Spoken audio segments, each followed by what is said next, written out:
오늘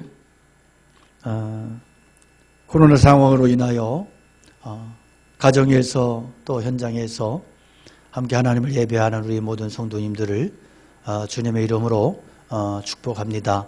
또 다음 주부터는 비록 제한적이지만 우리가 1, 2, 3부로 직접 예배당에 나와서 예배 드릴 수 있음이 감사하고, 이 모든 상황들을 잘 이겨내시고 오히려 굳건한 믿음으로 세움받는 축복의 기간이 되시기를 축복합니다. 오늘 본문은 산상수훈 중에 한 부분인데, 이 악한 우리 현실 사회에 정말로 필요한 말씀입니다. 우리 사회가 언제부터인지 살인과 폭력의 사회가 되었습니다. 아무 이유 없이 사람을 사소한 이유로 죽이고, 어제 일본에서는 전철에서 사건이 터졌는데 왜 사람을 칼로 찌르고 행패를 부렸냐 그랬더니 너무 행복해 보이는 것이 기분 나빴답니다. 아무튼 요즘은 이렇게 묻지마 살인, 성폭행이 수시로 일어나고, 데이트 폭력도 끔찍한 수준이고, 가정폭력도 이미 심각성이 도를 넘었습니다. 최근에는 인터넷을 통한 사이버 폭력도 심각해서 스트레스를 견디지 못한 사람들이 잘못되는 일들이 번번이 일어나고 있습니다.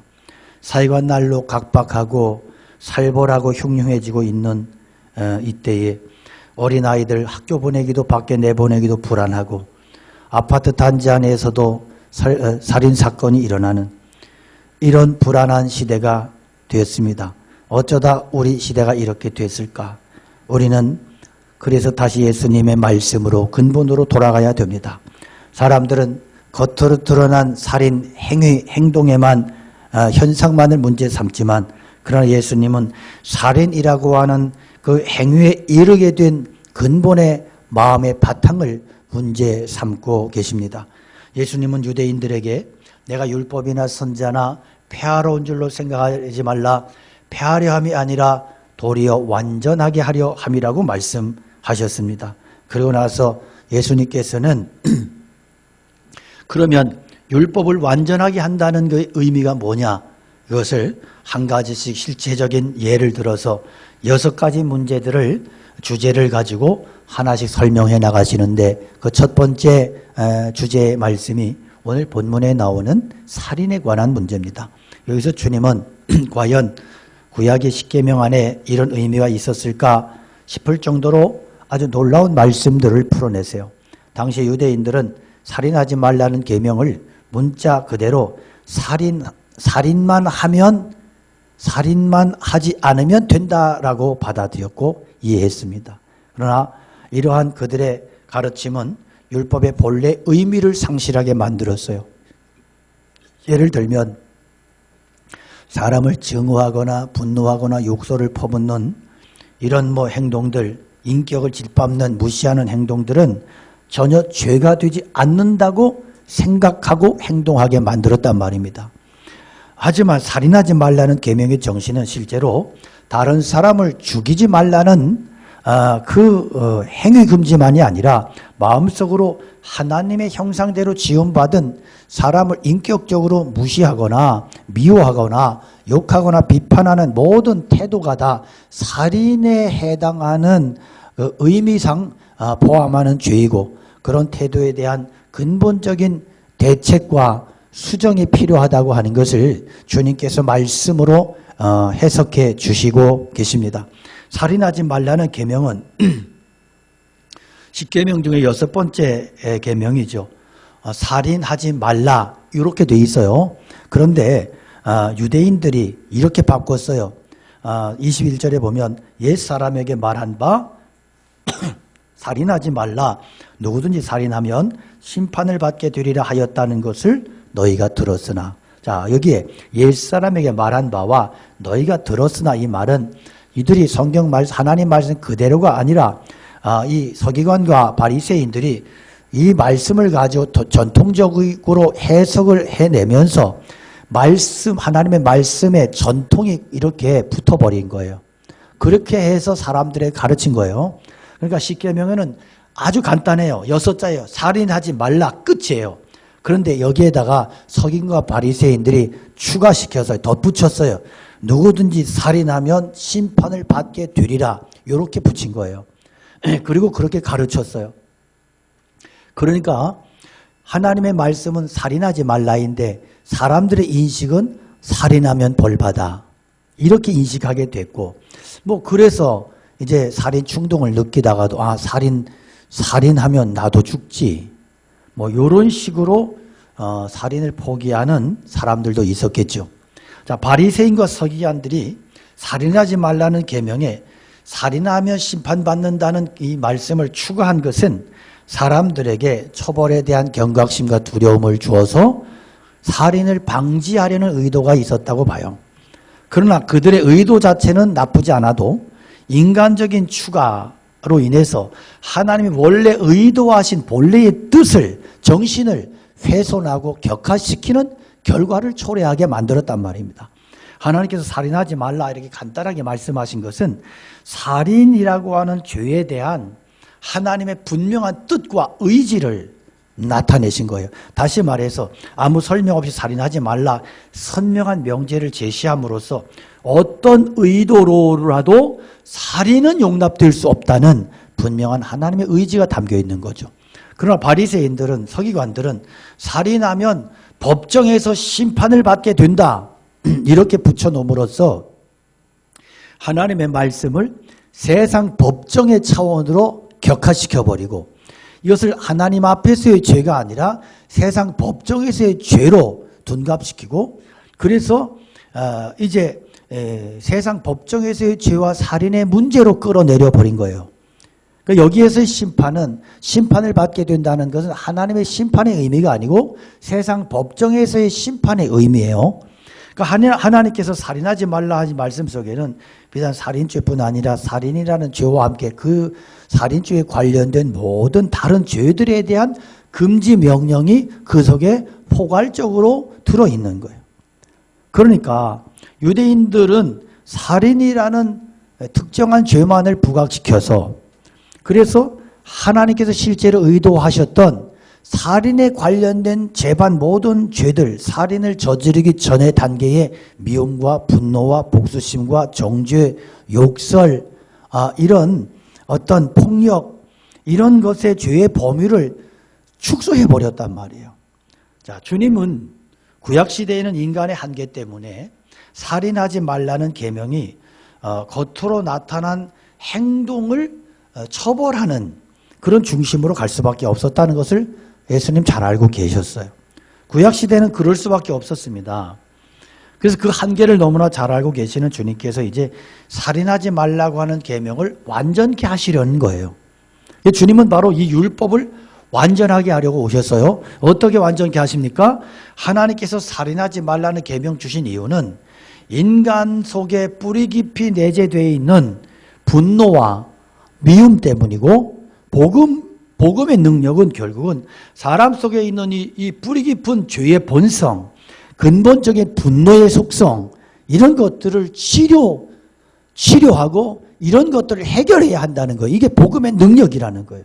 예수님 말씀하신 본뜻은 살인이란 겉으로 나타나는 살인 행위라는 문자적 해석에 있는 게 아니고 그 내면 동기에 있는 것이고, 바로 그 내면의 문제에 대한 치유와 해결을 통해서만 이 율법의 계명은 완전케 된다는 그런 말씀을 주시는 겁니다. 예를 들면 치료법이 없을 때는 그 사람이 어떤 병에 걸렸든지 그거 아는 게 그리 중요하지 않아. 그 병이 어떤 병이든지 뭐 중요해. 어차피 죽는데.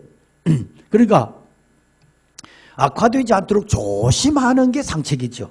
살인하지 말라는 계명 마찬가지예요. 예수님 오시기 전에 사람의 마음속에 있는 미움의 감정을 근본적으로 해결할 수 있는 길이 없었습니다. 그러니까 어쩔 수 없이 어떻게 갈 수밖에 없어요. 처벌 중심으로 가고, 처벌함으로써 사람들에게 그 죄에 대한 것을 억제시키는 그 기능을 활용할 수밖에 없었어요. 이게 율법의 한계입니다. 그러나 예수님이 오셨어요.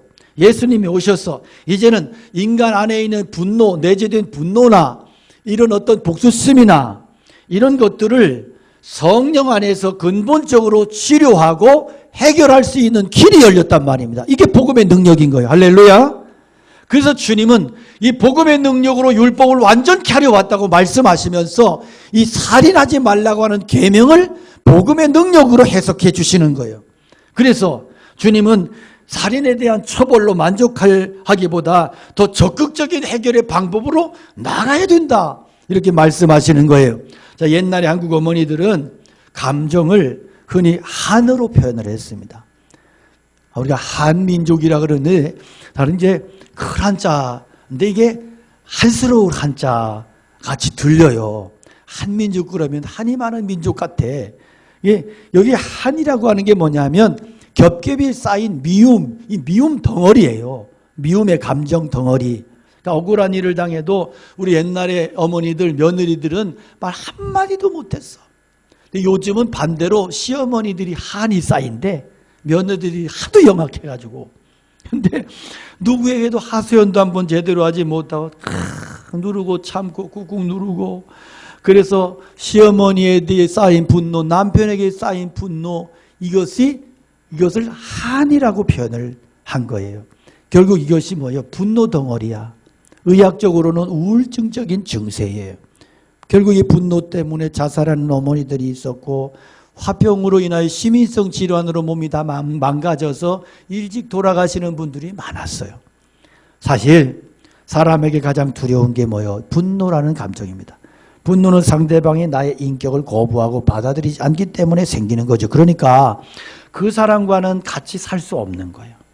결국 분노는 그 사람 죽이든지 아니면 자신을 죽이든지의 직성이 풀리고, 그리고 헤어져야 되는 거예요. 그래서 황혼이혼이 왜 생기느냐? 그동안 남편에게 당했어. 이제는 도저히 못 살겠다. 이제는 저 인간하고 같이 못 살. 그래서 갈라지는 거예요. 이게 다 뭐예요? 한에 대한 결과인 거죠. 자, 상대방을 죽이는 방법은 여러 가지야. 직접 죽이든 뭐 때리든 뭐 폭력으로, 말로, 또 무시함으로, 그렇게 다양한 방법이 있지만 정신은 동일해요. 뭐냐면 나는 너와 같이 살 수 없다는 거죠. 둘 중에 하나는 없어져야 된다는 거죠. 자기 죽이는 방법도 여러 가지, 직접 자기 자살하는 방법도 있고, 자기 스스로를 자학하는 방법도 있고, 뭐 빈속에 깡소주를 계속 마시든지, 뭐 아니면 의식을 다 완전히 그냥 해제해버리고 아무렇게나 내방쳐진 그런 정말 한심한 인생을 살든지, 아니면 어떤 일에 미쳐버리고 중독에 빠져버리고, 그렇지도 않으면 아무 소리 없이 지속적으로 그 사람을 계속 미워하면서 견디는 거예요. 사실은 이게 제일 안전하게 보여. 티도 안 나고. 그러나 여러분, 오늘 가장 문제가 되는 게 바로 이거예요. 지속적으로 견디면서 속으로 분노를 쌓으면서 그 사람을 미워하는 거예요. 이게 가장 위험하고 심각한 문제야, 오늘 이 시대에. 그러니까 다른 사람 미워하는 게 이게 어느새 그 사람의 미워하고 있는 본인의 감정을 다 망가뜨려요. 그래서 감정이 고장이 나버려. 감정이라고 하는 게 어떤 이게 제어 장치가 있어서 이렇게 통제가 돼야 되는데, 지속적으로 이것이 반복이 되다 보면 마치 늘어난 풍선과 같이 돼버리는 거예요. 그래서 통제가 안 되는 거예요. 이 상태가 뭐냐 하면 우울증이고 정신병인 거예요. 그러니까 속으로 화를 내는 게 전혀 다른 사람에게 피해를 주는 것 같지 않지만 가장 무서운 이유는 바로 이것 때문이에요. 그래서 결국은 자기가 죽든지 다른 사람을 죽이든지 이렇게 나타나는 거예요. 그래서 우울증은 정상적인 생활을 불가능하게 만들어요. 한번 병 생기고 나면 이게 고쳐지지가 않아. 치료가 잘 안 돼. 약을 먹으면 멍청해지고. 그래서 여러분, 아이들 양육할 때 잘 하셔야 됩니다. 자기를 잘 돌보고, 그리고 잘 지켜야 되고, 그렇지 않으면 정말 비싼 대가를 치를 수밖에 없어요. 어떤 사람은 부모에게 거부당한 분노를 폭식으로 해결을 해. 근데 나중에 엄청나게 비만으로 나타나. 사람들은 비만한 사람 놀리는데 절대 그러면 안 돼요. 왜냐하면 그 내면에는 상처의 아픔이 내재되어 있기 때문에. 주변에는 그런 사람들이 있어요. 화가 나면 음식을 막 먹어치우면서 분노를 해소하는 사람이 있어. 그래서 이 폭식은 뭐냐 하면 내 속에 있는 정신적인 배고픔이 있는데 이 정신적인 배고픔을 내가 잠재의식 속에 느끼면서 이것을 음식을 먹어서 채울 수 있다는 어떤 그런 이 정신 상태가 작용을 한다고 하죠. 그래서 이게 먹을 것이 없으면 더 못 견디고 그런 일이 반복이 되면서 이렇게 비만 심각한 상황으로 가고 그렇게 돼요. 그래서 이런 배고픔으로 인한 상처가 또 어때요? 또 조금 더 참지 못하고 막 음식이 없으면 분노로 일어나고 이런 상처들이 쌓여 있고 이런 것들이 정신적으로 무너져 버리면 이 사람은 말씀도 못 알아듣습니다. 말씀을 들어도 늘 오해를 해요. 왜 저런 얘기를 했나? 나보고 했나? 왜 꼭 저렇게밖에 얘기를 못하는데 이러면서 굉장히 저항을 하고 힘들어해요. 그러니까 여러분들이 목사의 설교를 듣다가도 목사의 설교를 들으면서 억울하고 또 힘들고 분노가 치밀어 오르고 이러면 그래 목사 탓하지 말고 내가 왜 이러지? 내가 왜 이렇게 말씀을 잘 못 알아들을까? 왜 나는 저런 말씀을 들을 때 분노할까? 자기를 살펴보고 성령님 앞에 기도하면서 주님 제게 이 문제를 다스려 주세요. 제가 이런 문제가 있네요. 이렇게 기도하고 그렇게 말씀을 들으셔야 돼요. 그래야 내 안에 변화가 있고 내 안에 성령님의 역사하심과 터치하심이 더 풍성해지고 깊어지게 되는 것입니다. 그래서 이 자신 안에 있는 존귀함이 회복되어야 근본적으로 그 마음이 치유되어야 그가 하나님 앞에서 말씀에 대해서 반응을 하고 하나님 앞에 건강한 그러한 인격으로 신앙의 사람으로 세움받고 살아갈 수 있게 되는 것입니다. 자, 율법의 중요한 정신이 뭐예요? 눈에는 눈, 이에는 이예요. 그런데 여러분 기억할 것은 이게 개인 보복이 아니에요. 이건 개인 보복에 대한 말씀이 아니고 공동체 안에서의 법관이 이 재판을 할 때의 기준으로 하나님이 주신 말씀이에요.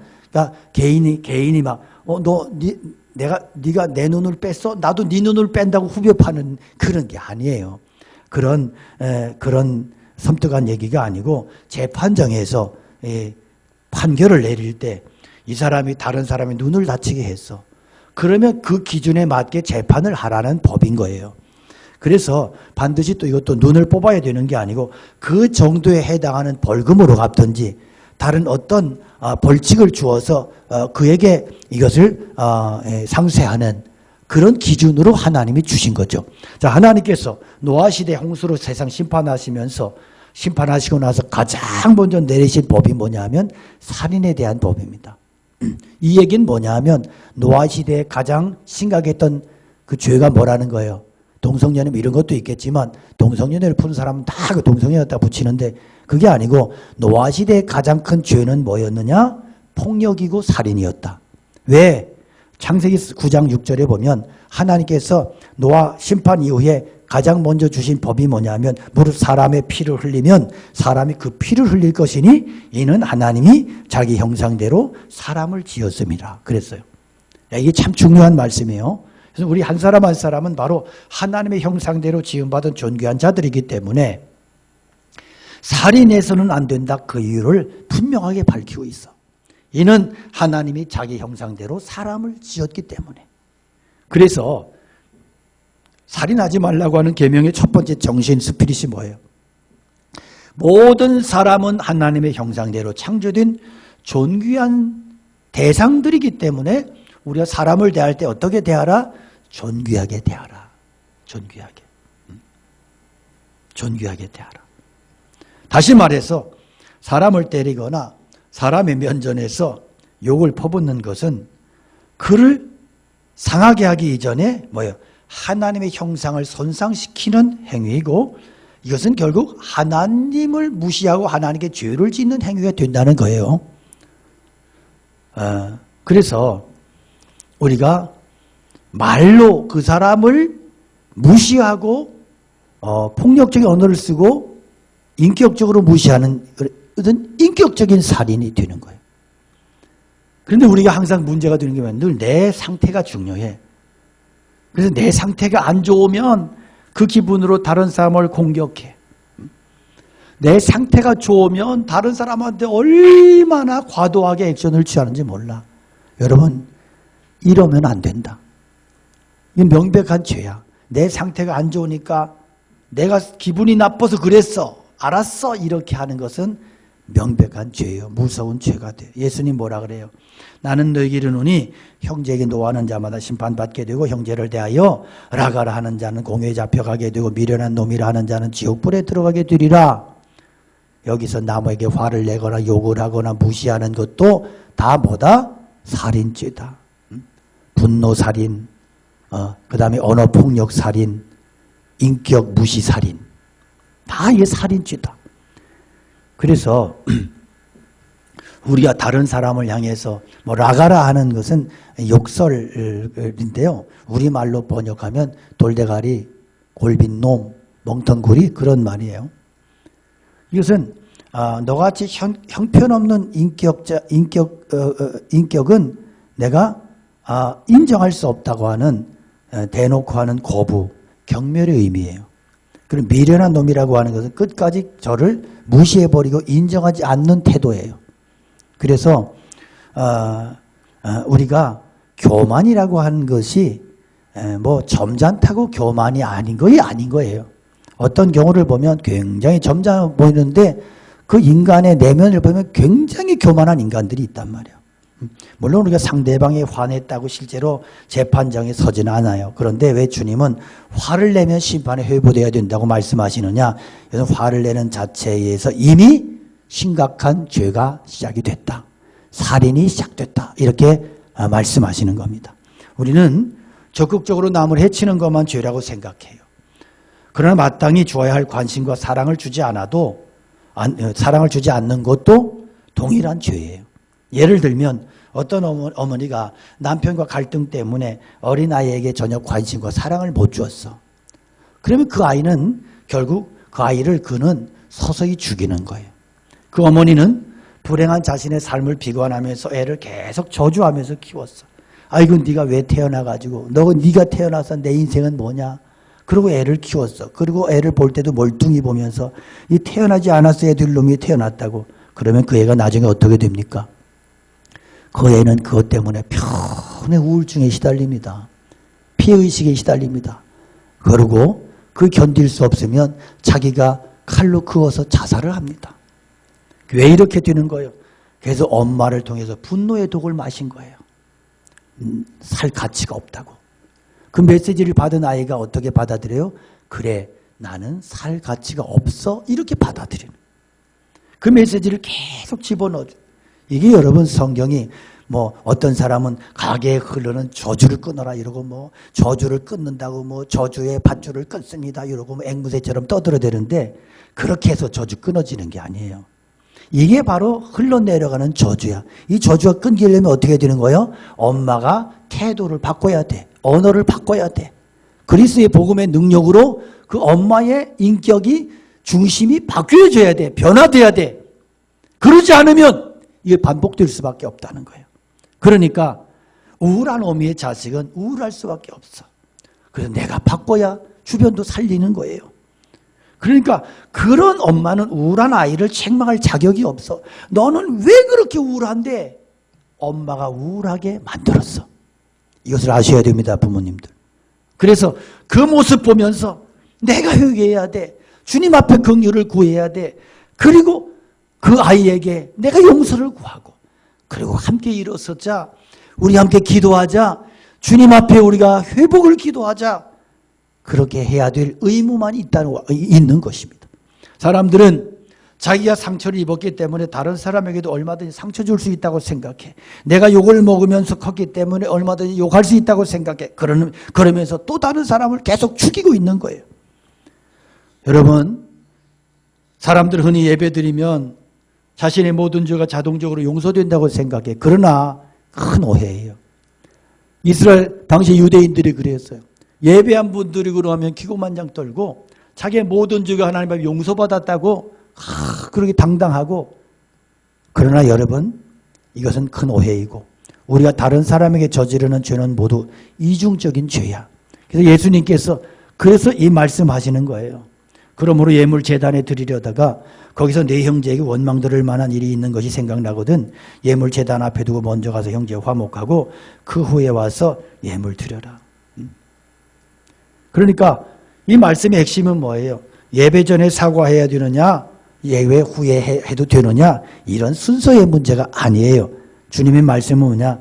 예배만 드리고 어물쩍 대충 넘어가지 말라는 거예요.